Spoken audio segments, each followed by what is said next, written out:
Hello students of class 9. In this video we will discuss one poem, The Road Not Taken by Robert Frost. But this poem we will discuss in Hindi. Hindi the road not taken, वो रास्ता जो मैंने अख्तियार नहीं किया, जो मैंने चुनाव नहीं किया, जिसका चुनाव मैंने नहीं किया। तो वो रास्ता क्या था? जीवन में जो है ना, कभी कभी दो राहों पर आदमी आ जाता है।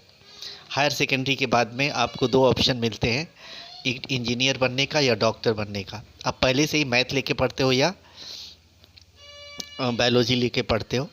तो जब उसके बाद में अगर दो ऑप्शन आपको होता है कि आप डॉक्टर बनेंगे या इंजीनियर, तो वहाँ पर आपको बहुत सावधानी से चॉइस को चूज करना पड़ता है। Whatever choice you have to choose very carefully, otherwise your life will be destroyed, your career will be of nowhere, कहीं का नहीं रहेगा। तो इस तरीके से हम कहते हैं।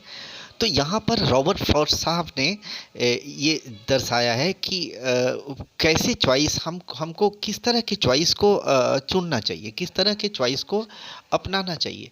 तो उन्होंने क्या किया है कि वो चल रहे थे, जैसे पोएम में लिखा गया, हम लाइन को पढ़ते हैं। देखिए, two roads diverge in A yellow would, दो चलते चलते एक रास्ता दो भागों में बट गया और एक पीले पड़े जंगल में घुस गया।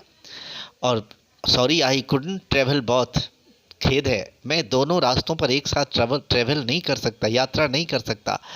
तो एक रास्ता पर चलने के लिए, किसी एक रास्ते को अपनाने के लिए मैं वहाँ खड़ा हो गया। Long I stood and look down one as far as I could to where it bent in the undergrowth. एक रास्ते को अख्तियार करने के लिए वहाँ खड़ा हो गया और बहुत गहराई से सोचा और देखा कि वो रास्ता कहाँ तक गया हुआ है। आगे चल के वो झाड़ियों में घुस गया था, वो रास्ता नज़र नहीं आ रहा था। इस तरीके से उन्होंने देन टूक दी अदर, फिर दूसरे रास्तों के देखा। दूसरा रास्ता भी वैसा ही था और वो भी उतना ही सुंदर था जितना पहले वाला। Having perhaps the better claim, लेकिन दूसरा रास्ता एक बेटर क्लेम था, एक माने अच्छा चॉइस था। क्यों था? Because it was grassy and wanted wear, क्योंकि इस पर कोई चला ही नहीं था। नहीं चलने के कारण घासों से भरा हुआ था और उस घासों को ख़त्म होने के लिए लोगों को चलना ज़रूरी था उस पर। ये था उनका दो एज फार। लेकिन जो कुछ लोग उस पर चले थे, कुछ लोग उस पर चले थे, अनयूज था, लेकिन कभी कुछ लोग उस पर चले थे। दूसरा जो रास्ता था अनयूज था, अनफ्रीक्वेंटेड था, अनट्रोडन था, जिस पर कोई नहीं चला था और जिस पर चलने की ज़रूरत थी कि घास साफ हो जाते। कुछ लोग चले थे, फिर भी हैड वर्न देम, कुछ लोग चले थे और उस रास्ते को भी पहले की तरह साफ कर चुके थे, लेकिन उतना साफ नहीं हुआ था। उस दिन सुबह, एंड तीसरा स्टेंजा है, and both that morning equally, ले दोनों रास्ते उस दिन सुबह हमारे सामने पड़े थे। In leaves no step had trodden black, और उस पर कोई नहीं चला था उस सुबह। उस सुबह वो एकदम फ्रेश था।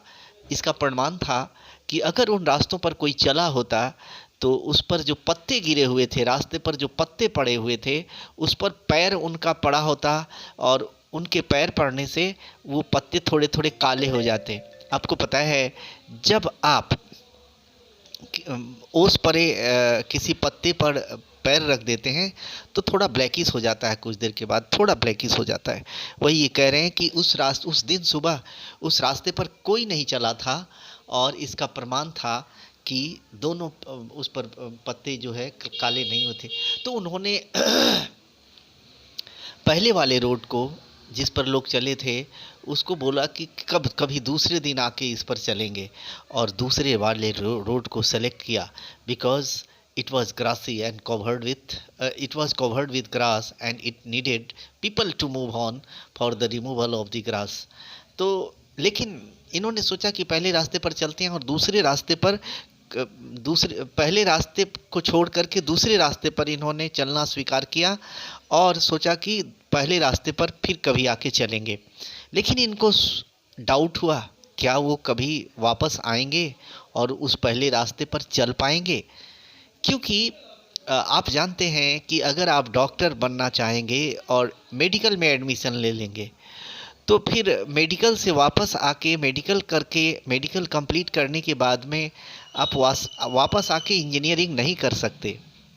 बहुत टाइम हो जाएगा, बहुत सारी, क्योंकि ये भी होता है कि हम अगर इंजीनियरिंग ले ले रहे हैं तो फिर मेडिकल में नहीं जा सकते, एक ही चॉइस आपको लेना पड़ेगा।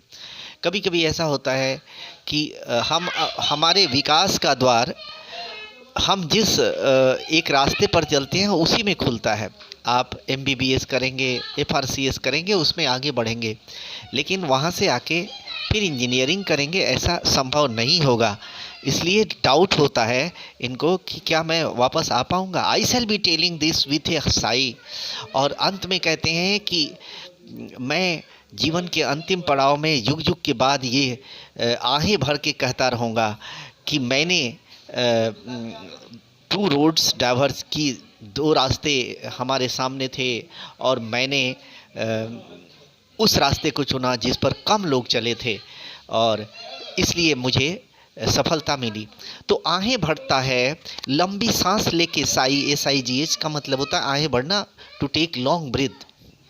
तो दो स्थितियों में बहुत खुश होके बोलते भी हैं और बहुत दुखी होके बोलते हैं। आहें भरते हैं, ओह मैंने अच्छा किया, नहीं तो मेरी ज़िंदगी बर्बाद हो जाती, ओह मैंने गलत किया, मेरी ज़िंदगी बर्बाद हो गई।